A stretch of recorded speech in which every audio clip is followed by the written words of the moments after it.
Welcome to the Meaningful Work Podcast Fireside Chat, a more relaxed, deep conversation with this week's guest.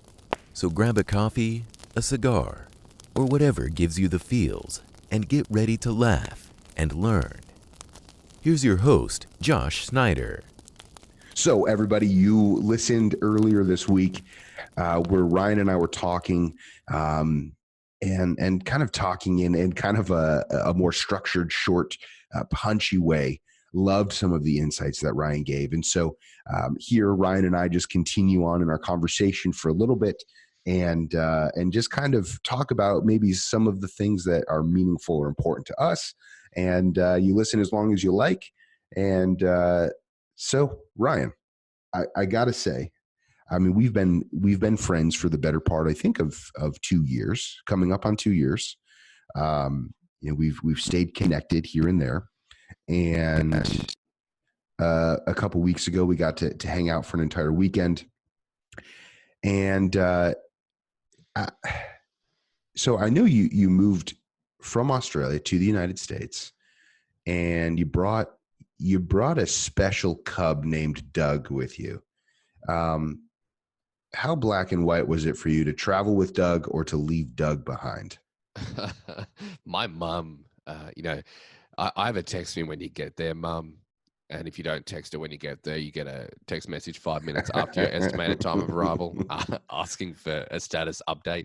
My mum told everyone that Ryan wasn't moving to America on his own. Ryan was moving to America with Doug. So for those who don't know, Doug and a Piper Cub is an aeroplane, and it was the aeroplane that had a special brake system in it that actually got me back into the air after my paraplegic diagnosis and then journey back to walking. It's a very special airplane. The story behind the name is even one of value, but to be here in America with that airplane is so important to me because it allowed me to maintain my identity of being in the air. And when I'm up at the end of the day, watching the sunset from an airplane with, just myself or friends or my girlfriend, it is in that moment that I realized all the effort was worthwhile and why I'm here. So I think for most of us, could you walk us through maybe just like, and I know you've been in the air, I would surmise thousands of times. Hundreds wouldn't even quantify, thousands of times. What is the thrill when you take off today, tomorrow, whenever the next time you're gonna go up in the air is? What is the moment or the time that still feels so right that you still get goosebumps over?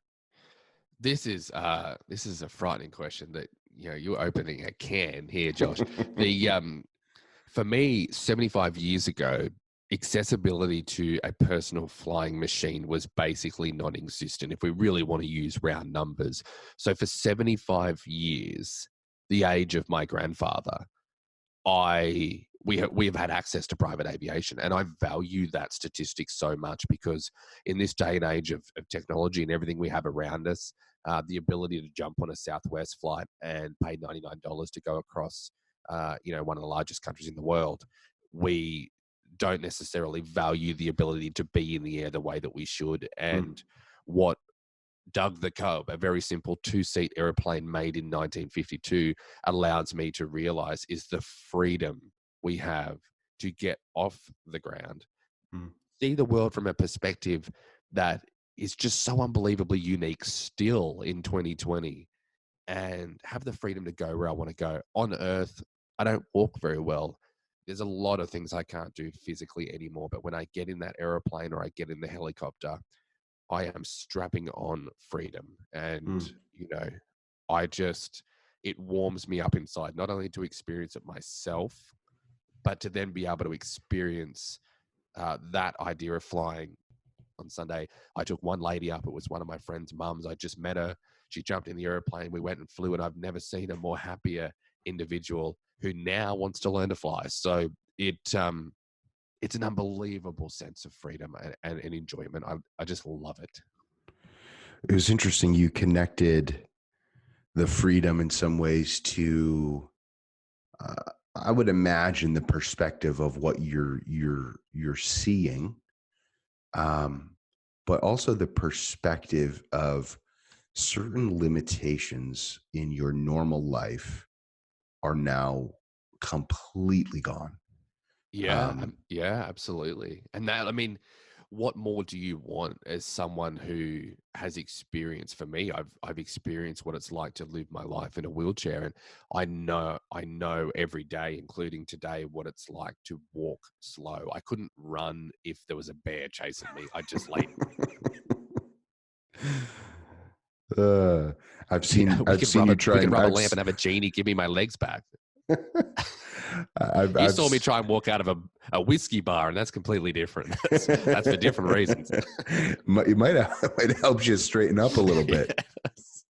Maybe it did, but that freedom to see the world from so many different perspectives. I Wow. mean, to look down on the world and just see the rat race occur, but then to look up to the horizon at the end of every single day and see one of the most beautiful things that we can see, and that's a phenomenal sunset. The difference of the rat race on the ground and the hustle and the bustle of daily life, and the difference of that pure serenity that most people around the world are missing in that moment is, I find that fascinating. That's probably too deep for this, but No, I find it fascinating. no.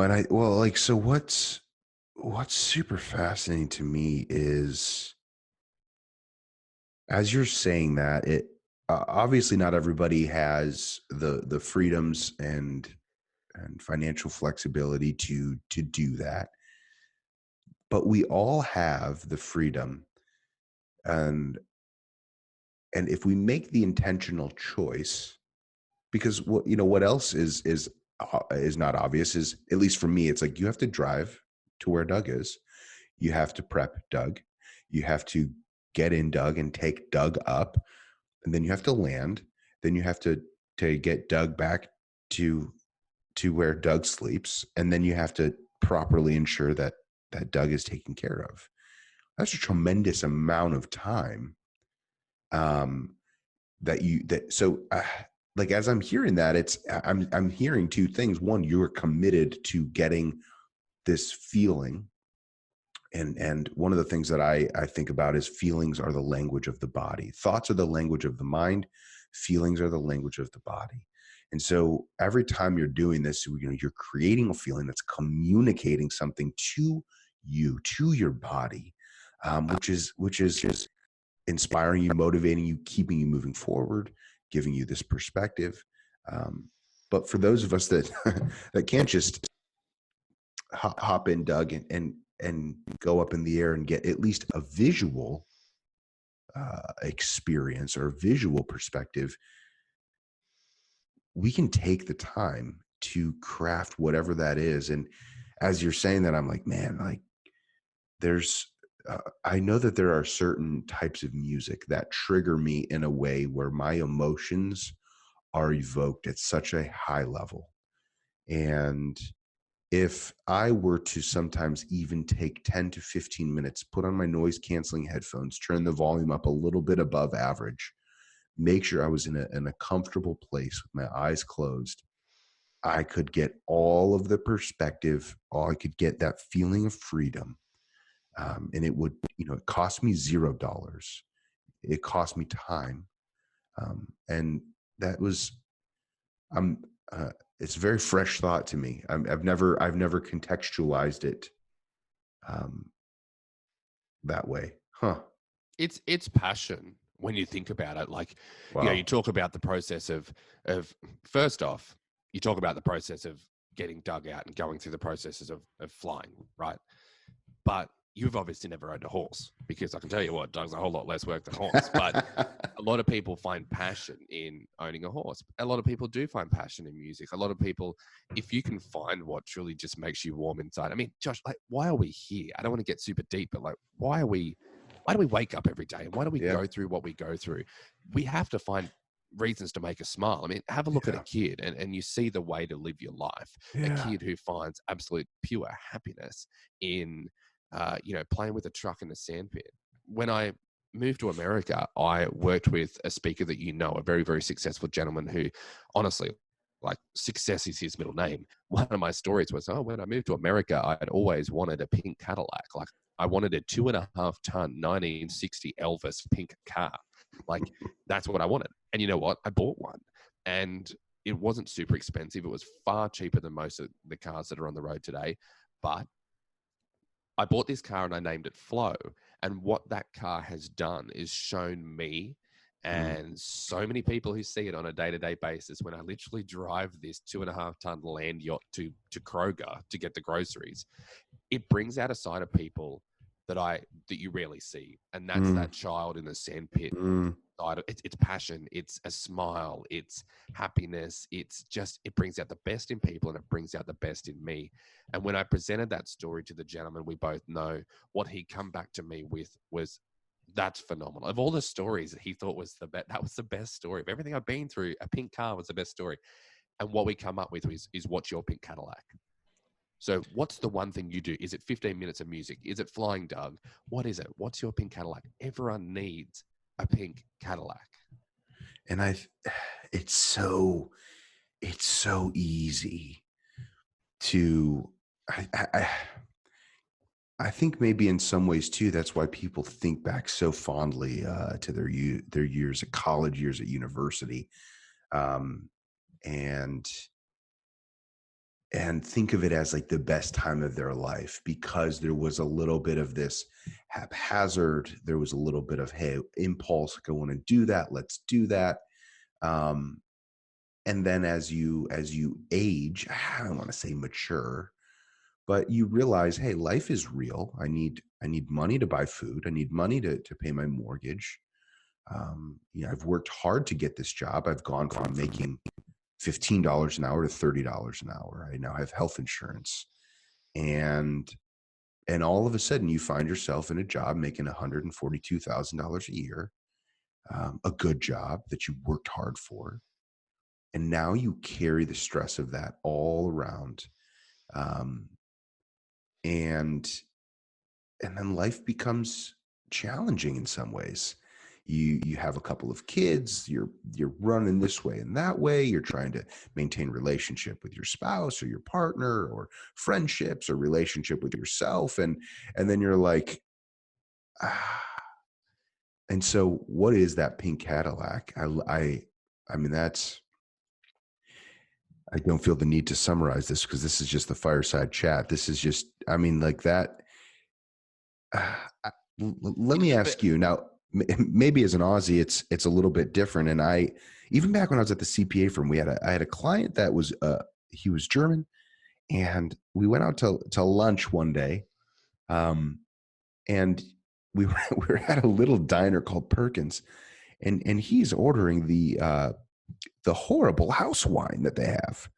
And I think we were eating like a club sandwich. He had a couple glasses of wine. Now I'm not saying that drinking correlates to happiness and relaxing, but like the culture that he came from is, yeah, you would have a drink or two at lunch. And he was just kind of like, I mean, this is his opinion. He's like, Americans are just so fast. Like they're just moving so fast.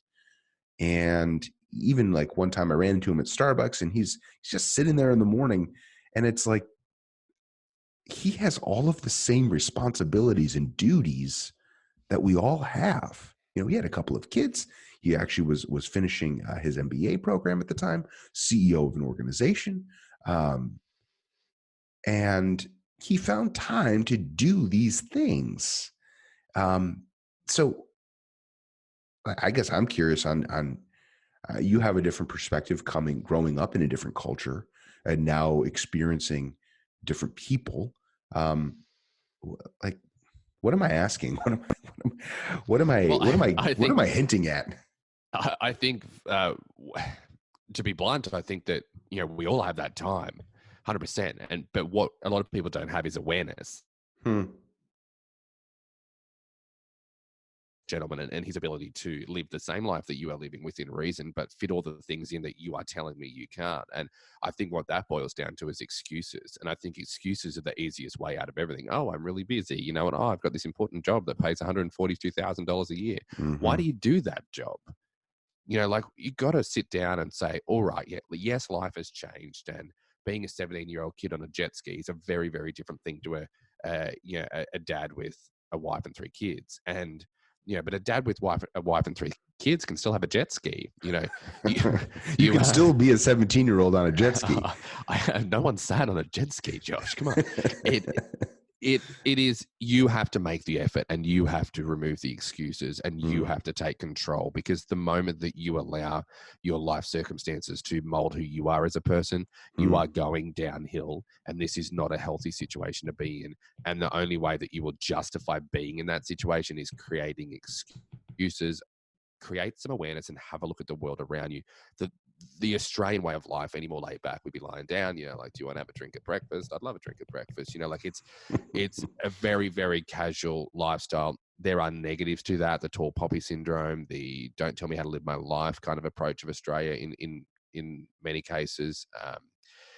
America is a very entrepreneurial, growth-based, success-based, let's kind of help as many people as we can kind of environment. You go over to Italy and they just like to have naps and drink wine and eat pasta, which I think I'll probably move to Italy after Nashville. But what we can see though is, in the same way that you took all the best elements from your teachers at school, we need to take all the best elements from the world around us. We live in a world where we can literally zoom into the backyard of someone's house in Bolivia if we want, but we have to look at that and say, we can see the world. We can see how people live. We can admire other people's way of life. How can we make our life the very best byproduct of all of those things? And make sure when you do that, you don't put excuses in there. You can do it. My girlfriend and I do a once a month date night, but it has to be at a restaurant that we've never been to. And, we are getting better and better at that. And, there's no shortage of restaurants around, which is a really good thing. But eventually, we will start to run out of options. We'll have to get creative, and there'll all be. It's an adventure that we commit to once a month, and that's just one of the things we love to do. But just make sure that, I think, for all the listeners out there, that you don't let excuses run your life. You have to run your life. Yeah, that was when you said life circumstances to mold life, and I think when I brought up treading water, there are some times where you find yourself treading water. And let's say life circumstances have truly molded your life up to this point. I think conventional thinking sometimes is like, oh, I have to quit, or I have to run in the opposite direction. I have to take extreme action, which extreme action, a bold leap, as one of the books I've been reading recently refers to it as, is helpful. But it's very fascinating, because there's just, you like 3 kids. You cannot necessarily know what having 3 kids will do to you or do to your time. But what you said was referring to going out around adventure. And I'm curious, the sense of adventure could be as little as trying a different type of coffee than the coffee you've drank for the last 4 years. Adventure could be trying a new restaurant and being willing that this $150 is going to be gone if it's a bad experience. But I'm curious if that sense of adventure, and that's going to be different for all of us, right? Some of us are, you and I, we love to stand on a stage and get in front of people. And it's the number one fear that people have. So we're a little sick. You're probably even more sick, because at 15, you're like, I'm going to fly an airplane around the world. But, we all have different thresholds of dopamine and excitement. But the need for excitement, for adventure, that's, you've said a lot of things that have made me sit here and go, huh? Like you're, one of my favorite little stories, or I think, so one of my friends is a certified sommelier. And so, in the wine world, like he knows what he's talking about. And when we're tasting wine together, he'll be like, hey, Josh, do you taste that green pepper on the back of your tongue on the right side? And I'm like, nope, I taste delicious wine. He's like, no, taste it again. And I'm like, oh my gosh, that is green pepper. And and that to me is like, it can be an aha moment, but it's aha because you now have the context or the verbiage. I think so many of us in life, we experience things, we feel things, we can sense good from bad, right from wrong. This is working for me. This is not working for me. But when you have language or a story, and I'm very intrigued around that, like, how do you still have adventure? Because adventure doesn't mean you leave everybody behind and you go to Taiwan for 2 weeks. Adventure could simply be trying a new restaurant and committing to that. It still comes back to what's in that wine, and that made you happy. And you had a wine the other night when we were catching up in Texas, and I had a Jack Daniels and Coke, and I could be in Bangkok, I could be in Antarctica, I could be anywhere on this planet, and I want a Jack and Coke. I'm not a wine guy. It does not make me happy. No part of that makes me happy. So, but what he did was make you aware in a world that you already had interest in, and you Wow. obviously then dove into that further. But what I think that everyone needs to understand is your life is your own unique blueprint, just like your fingerprint, and what you want and what makes you happy is unique to you. I think we all need to encourage everyone to think outside the box a little bit and have those people who pull us more into something that we already love, or introduce us into something that we'd never experienced, such as flying or whatever that may be. But what makes you happy is not necessarily what makes me happy. Do I think you should go and fly a plane around the world on your own? Absolutely not. I think your wife would kill me. Do I think that I should go and take, I don't even know the word anymore, of the wine tasting course? No, I don't. However, we should encourage each other to push the boundaries in whatever we do love. Yes. And we should find So good. contentment and excitement in what we do on a day-to-day basis. And, and honestly, be inspired by others and be willing to set little goals and dream, and just dream. Think of things that you want to do. You could say to me right now, "Hey Ryan, let's go skydiving." I'm like, "Oh hell yeah, like bring that on." Yeah. And I would go, and I've done it a bunch of times. I'd do it again. You could tell me that you wanted to go for a run, and even if it was before my injuries, I would say no. So, be aware, be inspired, and make sure that you dream of things that you may be able to achieve. What you can fit into your day-to-day life is unbelievable. Sometimes you just need a nudge from someone else to make you realize that you can do it. So I'm interested, what scares Ryan Campbell? Oh gosh. Other than an overcooked steak. A boring life. Come on. A boring life. And, every now and then we have things that happen to us that make us realize how fragile this all is, how insane this concept of life is. Sometimes I think it's just some big Sims game where someone's up there, and every time I get my life on track, he or she grabs this big stick and whacks me with it. But I'm scared of a normal life, and that has led me to become a human that values adaptability, that values simplicity, that values love and family and friends and fun times. And, I want to live for the moment, but I want to plan for tomorrow. I want to do some good, and I want to make a difference in people's lives through what I've experienced. You shouldn't have to be a paraplegic plane crash survivor to understand the concepts of, the basic concepts that I would say share in my keynote or my speaking or work with different organizations. So a boring life scares me. It does, to be honest. So for me, I wrote down right below that, an average life. Average is what scares me. And then you rephrased boring to some degree and said normal. And none of these are wrong. It's not, well, maybe a boring life is wrong, because boring's relative. But one of my clients is a state entity, and state government can have a stereotype around the type of individuals that work for that company. What I've come to learn, though, is that it is not bad people who choose to go work for state or government or local municipalities. It's not bad people. It is people, generally speaking, who in their life value stability, consistency, predictability over some of the other things that you and I may value.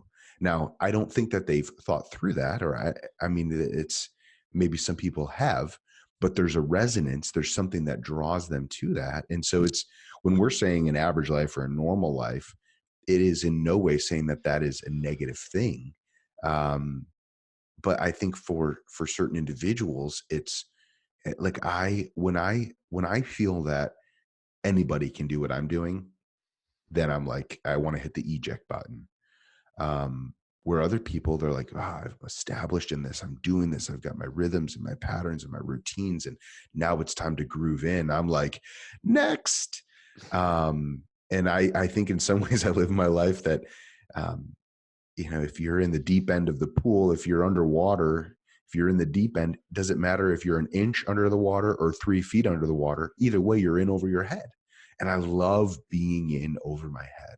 I love it with projects. I love it with big clients, with challenging keynotes. It's like when I'm in over my head, like there's this part of me that activates and comes alive. Now that means I've had to learn to try and balance with very real recovery routines, or think about my energy, which has made me think a lot more about what I eat, and my sleep patterns. But I guess, I mean, obviously you can say there's something wrong with that, with wanting to be average or normal, but I